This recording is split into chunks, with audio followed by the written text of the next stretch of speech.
socialist Eugen von Bohm-Bawerk, for example, as a friend of his grandfather, even before he had learned the meaning of the word economics.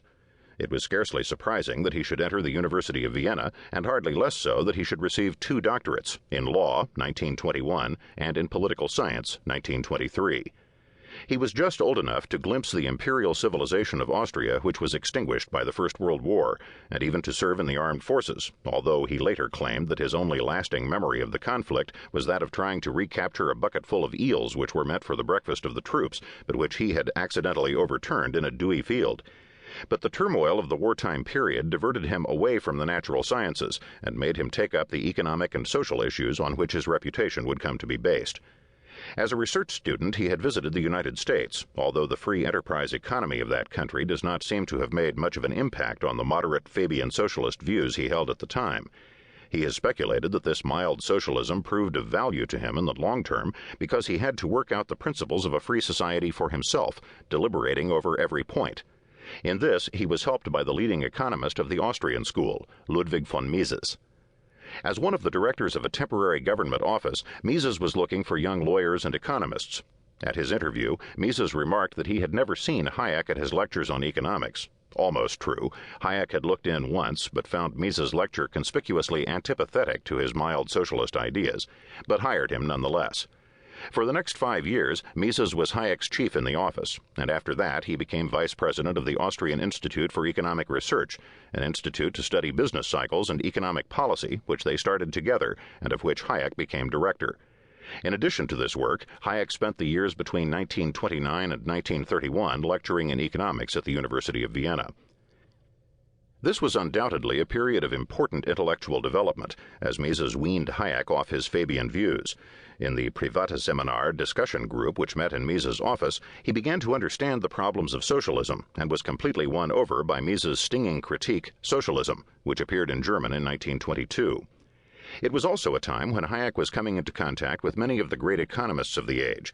In London in 1928, for example, he first met John Maynard Keynes, with whom he conducted a public and private debate on the importance of money for the next 20 years. It was a subject which Hayek had definite views about. He had, after all, been in a job where his salary was increased 200 times in 8 months to keep up with prices which doubled each day, and he became an acknowledged expert on the subject with the German publication of Monetary Theory and the Trade Cycle in 1929. London. Lionel, later Lord Robbins, was also impressed with Hayek and arranged for him to give a series of lectures at the London School of Economics in 1931, soon afterwards published as Prices and Production. Later that year, Hayek was appointed Tooke Professor of Economic Science and Statistics at the University of London, where he remained until 1950. The values which he found in Britain impressed him so much that he became a naturalized British subject in 1938, just a few weeks before German forces invaded his native Austria. In 1931 and 1932, he devoted much energy and time to a critical review of Keynes' treatise on money, only to be told by its author that he had changed his mind completely on the subject in the meantime. Largely because he suspected that Keynes would change his mind yet again, Hayek did not attempt a systematic refutation of Keynes' next and most influential work, The General Theory. It was a mistake for which Hayek much blamed himself in later years. His friendship with Keynes, however, continued throughout the war years.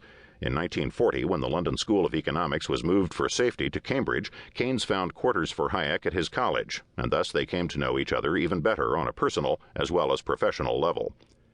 Hayek's studies of pure economic theory continued with such works as The Pure Theory of Capital in 1941, but social and political questions were occupying his mind more and more. It was, he says, as a result of his impotence to stop German bombs falling over London that he wrote Scientism and the Study of Society and the other essays comprising The Counter-Revolution of Science, a stinging attack on the over-vaunting use of scientific methods in social studies. Because he feared that unworkable socialist utopian ideas based on this misunderstanding of society were gaining strength in Britain at this time, he published The Road to Serfdom in 1944. To his surprise, it was an instant and major success both in Britain and the United States. Hayek, the respected economist, had suddenly been transformed into Hayek, the controversial social theorist. But the timing was perhaps fortunate.